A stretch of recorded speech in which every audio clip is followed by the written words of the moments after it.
Hello and welcome to a new episode of the Good Old Podcast. I'm Jack French-Shirley for Wahoo's 24/7, and we're here with a new episode of the podcast. And it's been a busy few weeks for Virginia football. They're on the recruiting trail. Obviously, basketball has also been on the recruiting trail, and they picked up a few commitments over the transfer portal over the course of the few weeks. But focus now is really on the Virginia football program as they look to hit the road with a lot of coaches checking in on high schools and checking in on targets that they are seeing so that they can either extend offers or make sure they're in good academic standing, but also in setting up those official visits for June. And also, of course, these athletes are also performing in their college showcases around the country and also trying to map out their visits for the summer. So before we get going and some of the main storylines, why don't you go ahead and subscribe to our podcast wherever you listen to your podcast. And if you could, hit to Apple and Spotify so that you can leave a review and rank us. And also, if you're on YouTube, why don't you go and like this channel, like this video, and also click on the bell so that you're notified whenever those videos pop up. And as you've noticed on YouTube, we've been able to post some interviews over the course of the last few weeks.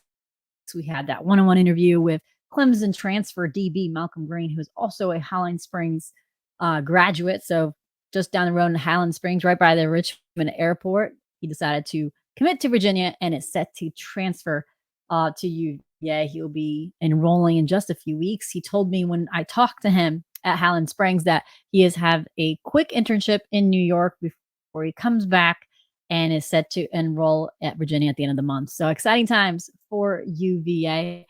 So let's just get the big news out of the way. Since the last time we were here with the podcast, not only did they pick up Malcolm Greene's commitment, which is a big commitment, someone I told you guys to watch out for as soon as he got into the portal, because there was a lot of noise around him that he was entering the portal, and there was a lot of noise that Virginia was going to go after him as soon as he got into the portal. He's heading home to Virginia, and then they kept someone home. John Rogers, a tight end out of Episcopal High School in Alexandria, Virginia, decided to commit to Virginia, and that was a very successful feat for the program. Not only did picked up a good transfer at a position of need, but they also secured a good in-state prospect, a underrated prospect who was not ranked by 24/7 before his commitment to Virginia and is now a top 20 athlete in Virginia. He's actually number 13 in the 24/7 sports rankings, and that's without playing much of tight end in his high school career. He is set to play a little bit more tight end this year. So once he gets that film in, his ranking could even get higher. So that's a very good evaluation from the staff. Getting in there early. John Rogers said as soon as he picked up that offer, and honestly, talking to him on the phone, you can kind of feel that commitment coming. He loved Virginia, grew up watching Virginia.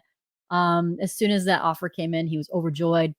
The way he spoke, he said Des Kitchings came by his school, saw baseball practice. He picked up the offer while Tony Elliott was on the phone with him, and he was at his son's little league practice. John Rogers said that he just loved the family feel. And then his mom and him visited once more, and he just felt that love and wanted to make sure he was one of those commitments. And he's already actively recruiting several to join him.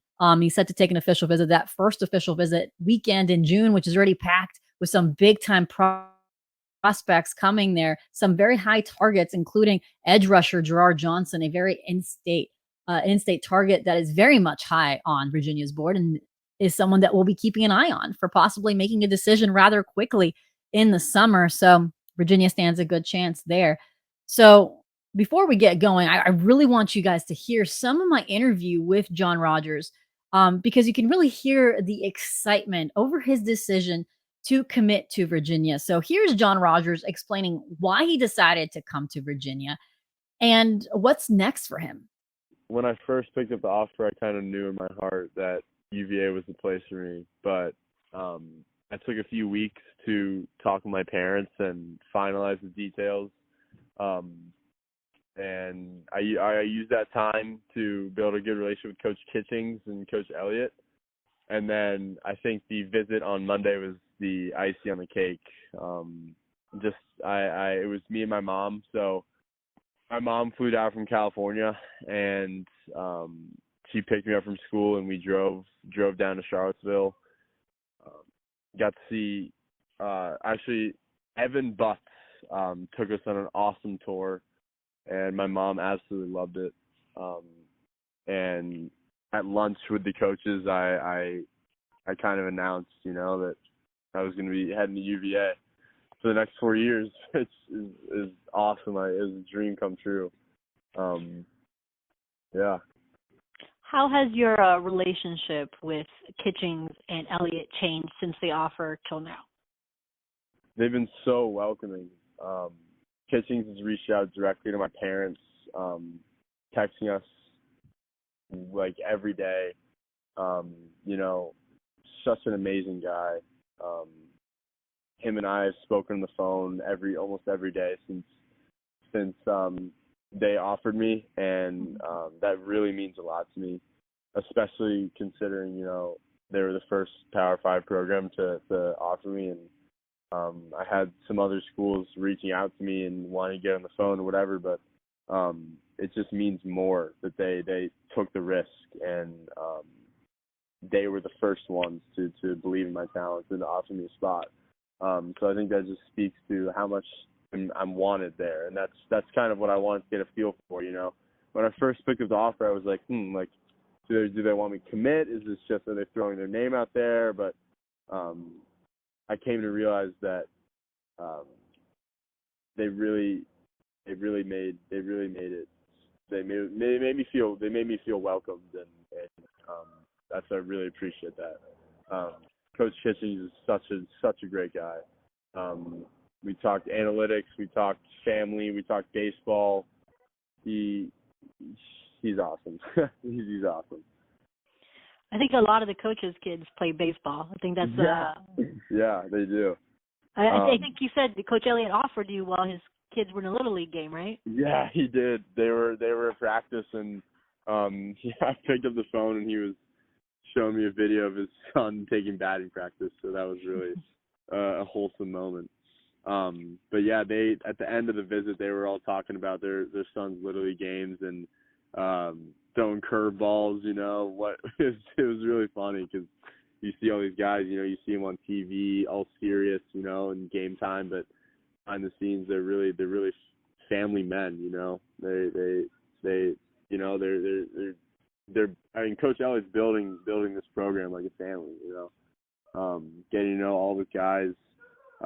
When I told Coach Elliott in his office, I stepped outside and the entire coaching staff was in the lobby waiting, all cheering and clapping, and it was really an amazing experience for me and my mom. Now you have your official visits the first weekend in June, right?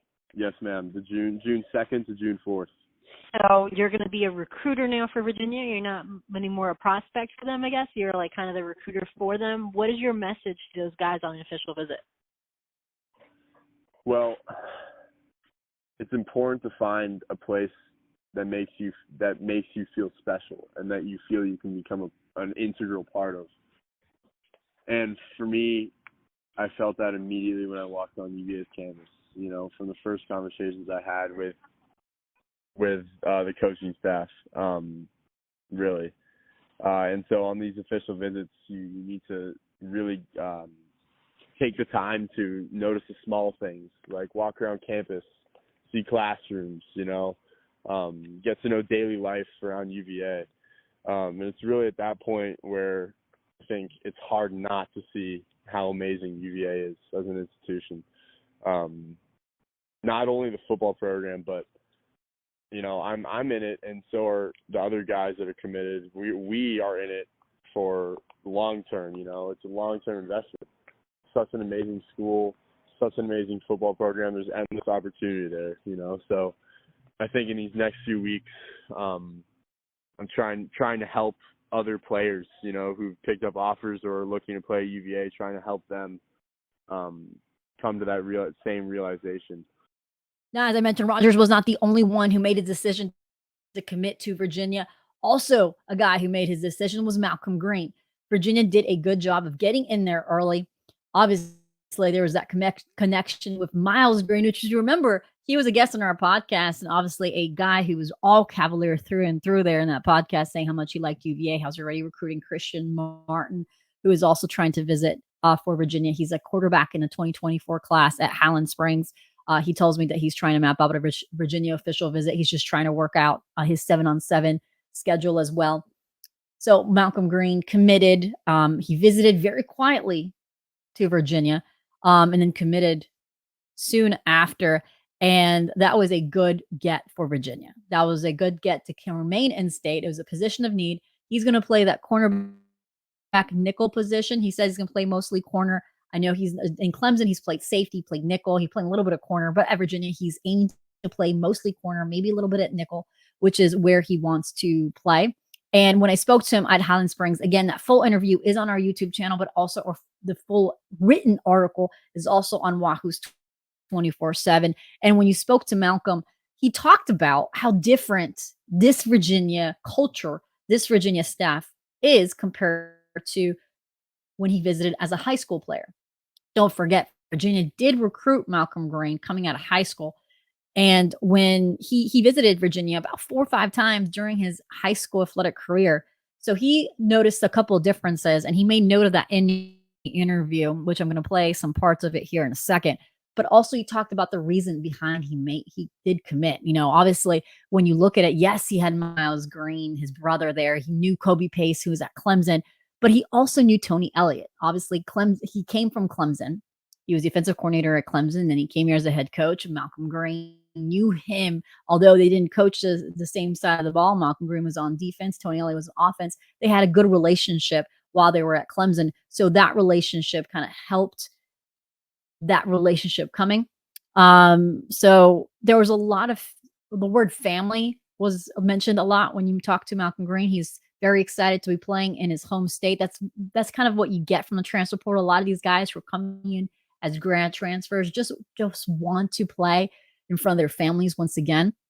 So here's Malcolm Greene explaining his decision to commit to Virginia. It's really a dream come true to be on the same team as my younger brother. Like, I always wanted to be the voice of leadership on a team for him, and I feel like this is a great opportunity to do so. What was Miles' reaction when that was even a possibility? He was ecstatic. He was more happy than I ever really seen him on the phone call. When he found out that I was going to be hitting the portal, both of us really knew that was the main place that I was ever even considering for me to go outside of Clemson, and he was just happy that he knew that I would be on his team. So are you saying that he was your main recruiter going to UVA? Definitely.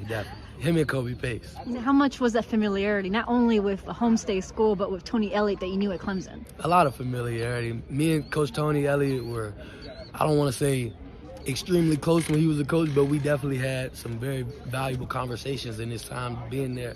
We sit down in the bistro and talk, and he used to drop a lot of knowledge on me, and I value him being a coach that does that, because it's not oftentimes you meet a coach who cares about you as a man. What was the differences you saw when you visited this last time? Major differences, just really the culture. It's like the culture has turned into, I don't want to say turned into, but at Clemson, best is the standard, and you can see that best is really the standard at UVA. And Coach Elliott and everybody who's a position coach on the staff holds everybody who's in the building accountable throughout the entire day, whether it's academics, on the field, or in the building. I just like how everybody just demands excellence out of everybody that's there, and that's what I demand out of myself. So again, good news for Virginia. They not only cemented one more commitment in the 24 class, making it 3 in-state commitments for Virginia: Benjamin York, Ethan Minter, and also John Rogers. So that means 3 in-state commitments so far. And then they picked up a transfer portal commitment in Malcolm Greene, a good DB addition, which means now they have 3 new additions that is set to enroll in the fall so far, which means Malcolm Greene at DB, position of need. Brian Stevens, he's also expected to come in the summer. We had him on the show as well. And then also Jimmy Christ, a offensive lineman who decided to transfer from Penn State to Virginia. He was also a former UVA commitment as a high school athlete. So again, getting those positions of need. They knew they needed to attack the O-line. They knew they needed to attack the secondary, and they're able to get 2 O-linemen and the secondary. So what's next?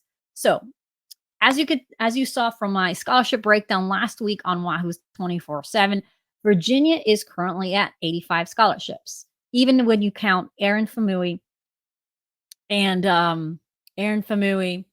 and Cam Butler, excuse me. I was trying to remember. Cam Butler, though, both of their scholarships don't count against Virginia because they decided the NCAA allowed those two to come back with an extra year of eligibility due to the tragic events that happened last November. So those scholarships don't count. Now, I talked to a few sources, and actually they told me, because when I looked through my scholarship chart and you saw everything out, it's all laid out on Wahoo's 24/7. Jared Raymond and a few others still have scholarships. And there's a situation with Jared Raymond's scholarship, and the way it was explained to me was, although Jared Raymond was a walk-on and he picked up a scholarship, it's kind of a weird situation where he only had a scholarship for 1 year. So I wasn't sure how the NCAA counts those scholarships, because he's getting another year eligibility because he's a senior. So does he count with Aaron Famui and Cam Butler? So it looks like that's the case. But I was told under complete certainty, 100%, that Virginia is actually counting 84 scholarships athletes. No matter how they figure it out, numbers always work out. Virginia's at 84. So that means they can bring in one more transfer target. Now, where will that transfer target be? So at first, when you look at the depth, when you look at, the scholarship chart and see the distribution of positions, what you would notice is right now they can possibly add more experience at wide receiver. It's a very young group. I mean, it's a very young, talented group. If you look at Dakota Tweedy, who was injured last year, he definitely looks the part when you see him on that field. Then you also have Jaden Gibson, who impressed early on as a freshman, as he coming in as an early enrollee.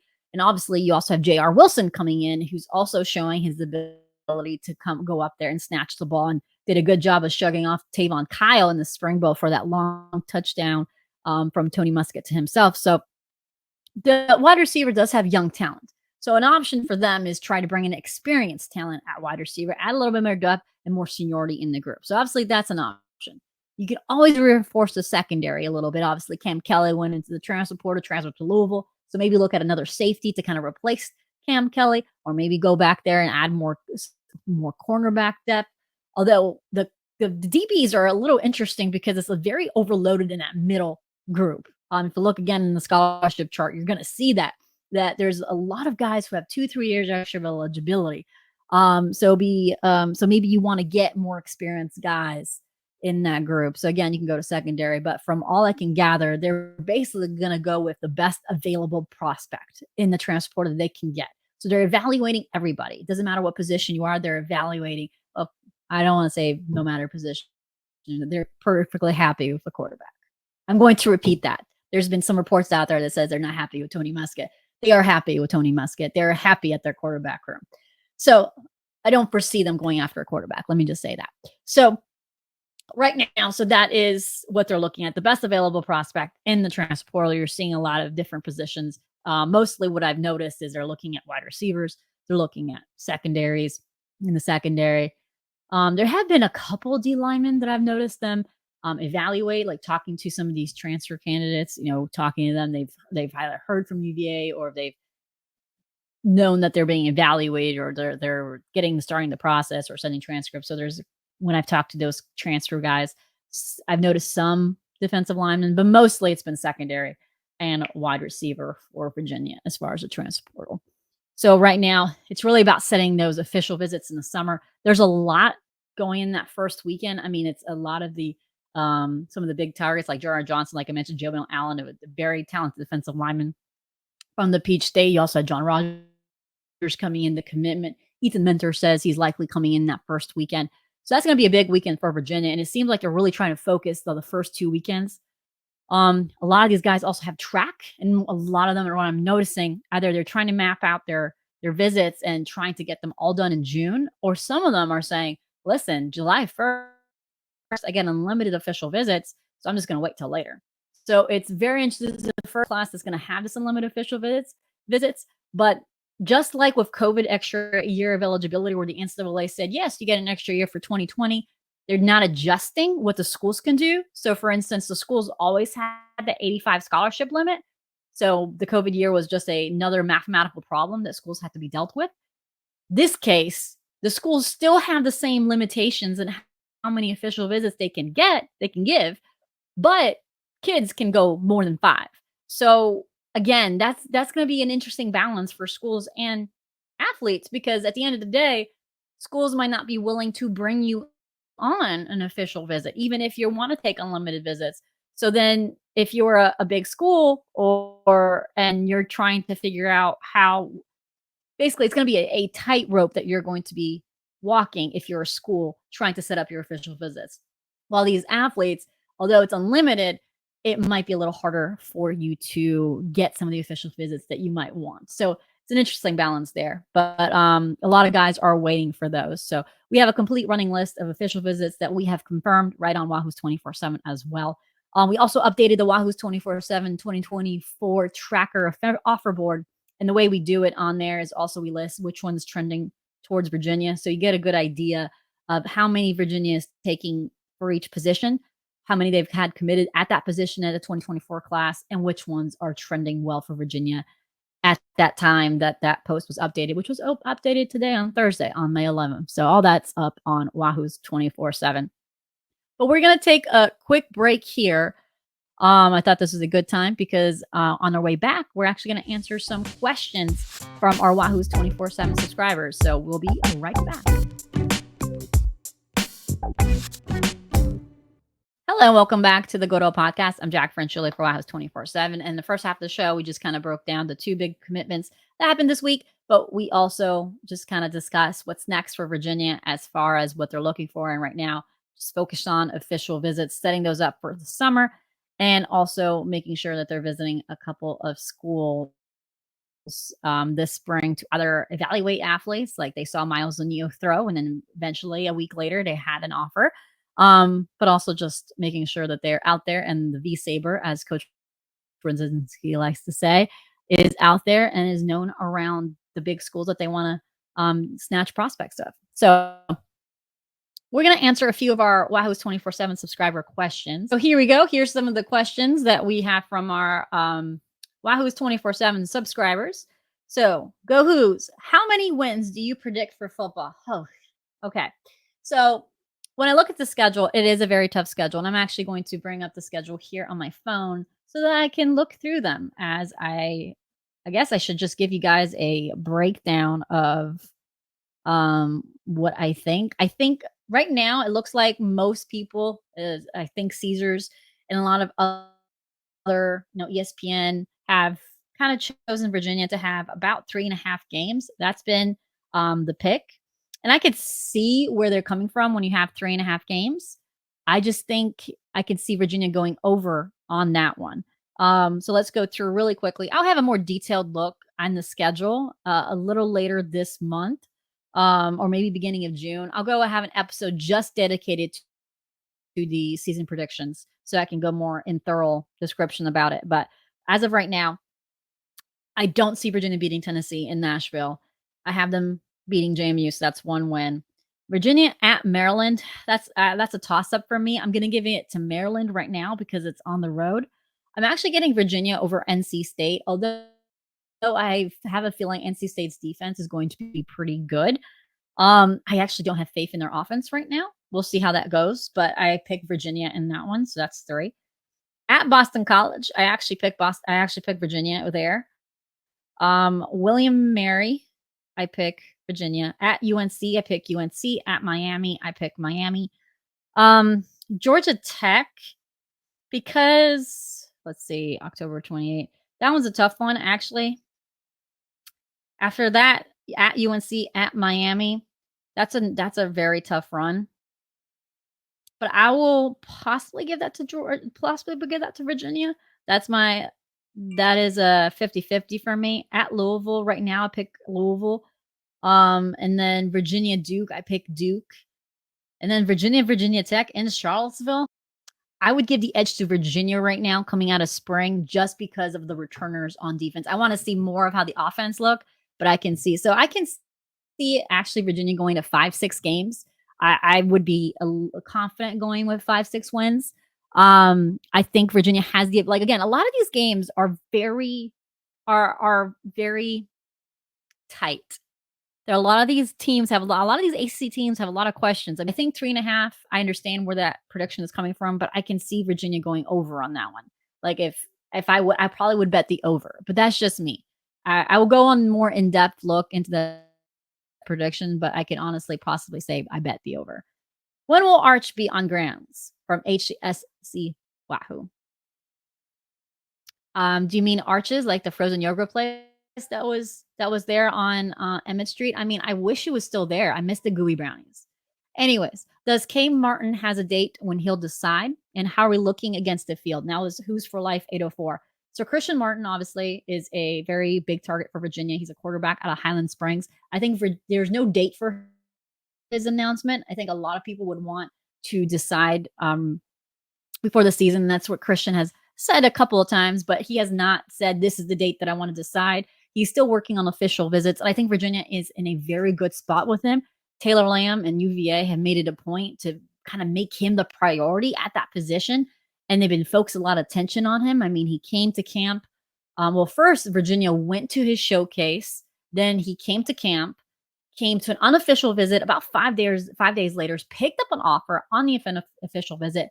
Then Virginia went to his game in the fall. Then he came to a game in the fall to watch Virginia. And then he came for a junior day in January. And then he came to the elite junior day at spring practice as well. So obviously there's a long relationship there between Christian Martin and Virginia. So Virginia is doing well against the field, but I wouldn't say it's a slam dunk, but I think they're trending well for Christian Martin at this time.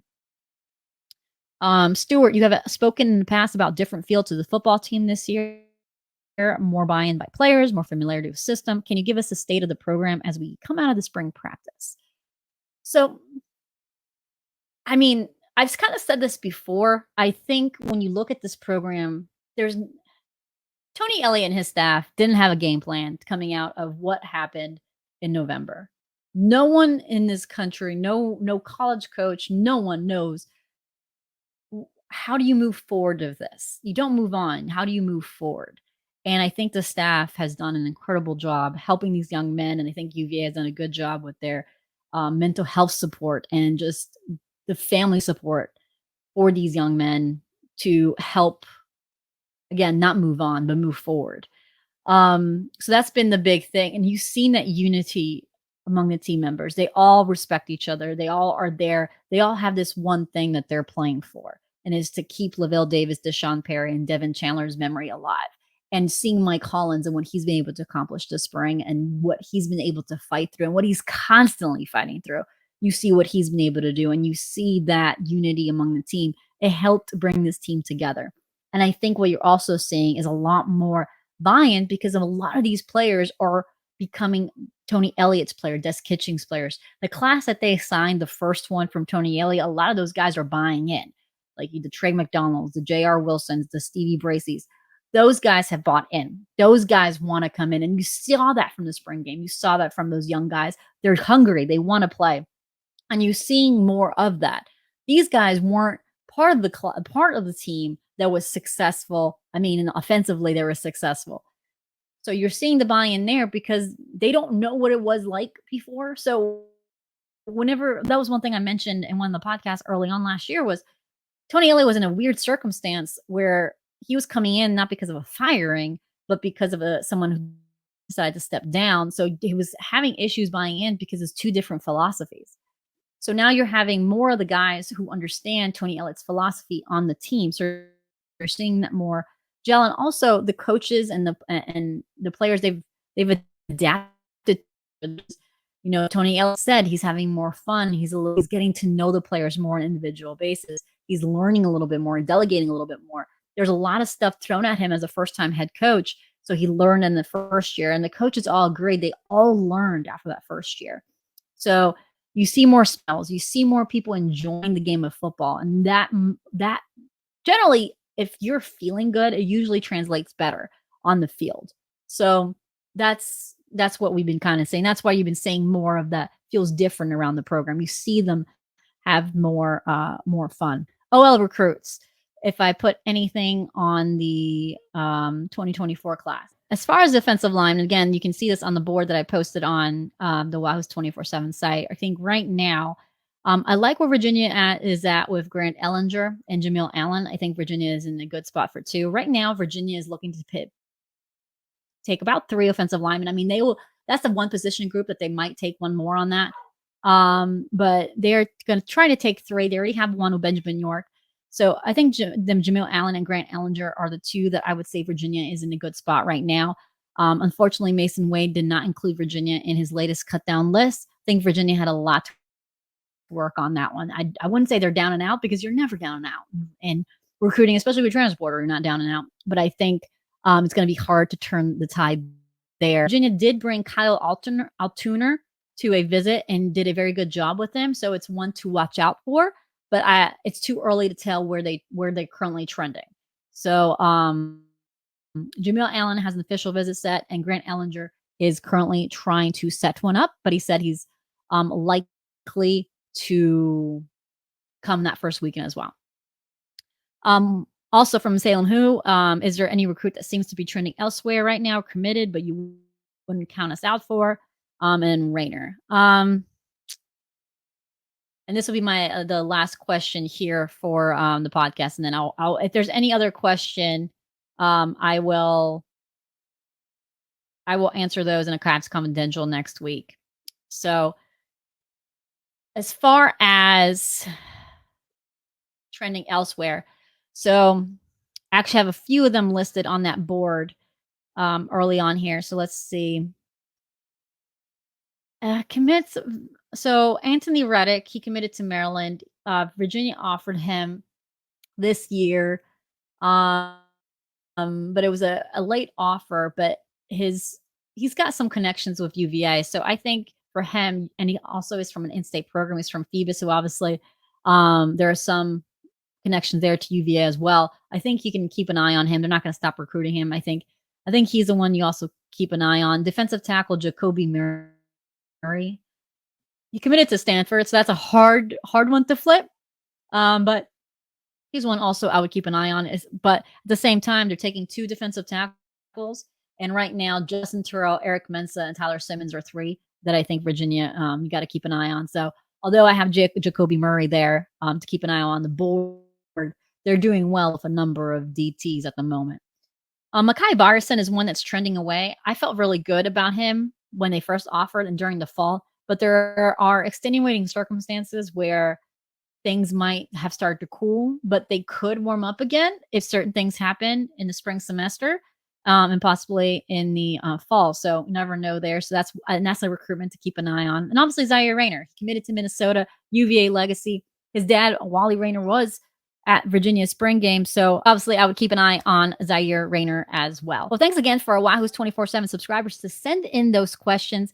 I appreciate those questions, and we'll have Caps Confidential tomorrow or Friday, depending when you listen to this podcast. I'll have it on Friday, and I'll have more recruiting tidbits, including what's going on as far as these 24 targets.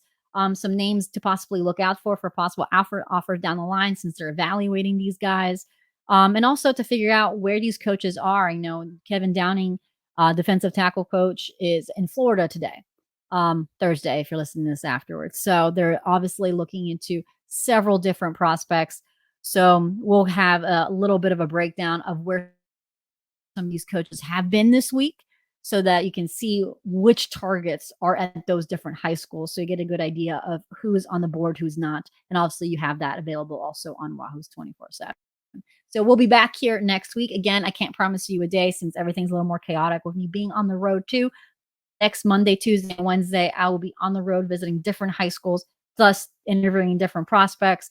So it'll be a little bit more hectic. So I can't guarantee you an episode on Wednesday, but that is my hope, that a Wednesday episode or a Thursday morning episode is when I will be posting it. So until then, I hope you guys have a great rest of your week. And obviously you can always find me on Wahoo's 24/7 and at JackieFriend_ on Twitter.